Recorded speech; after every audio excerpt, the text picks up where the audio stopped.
How to log in to Oracle Employees account. Hello guys, this is Atticus and welcome back to another tutorial video.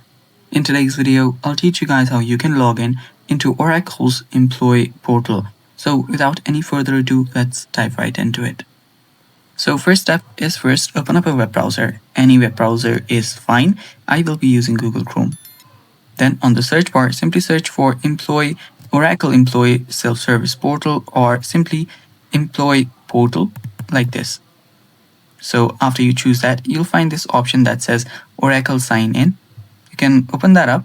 Now there are many other websites for Oracle as well. So if you're using Oracle, the default Oracle, you can also head over to this website as well. There's also one for Oracle Apex and many more. So choose whichever you're currently using. So right here, all you have to do is type in your email or user ID and then password and sign in. The same goes for Oracle. This on signon.oracle.com. Type in your username or user ID, then tap on next and type in your password and hit enter. Then you'll get logged in into your account. And it's that simple. And that's all for today's video as well. Thanks for watching. If you're new to our channel, don't forget to subscribe and bye-bye.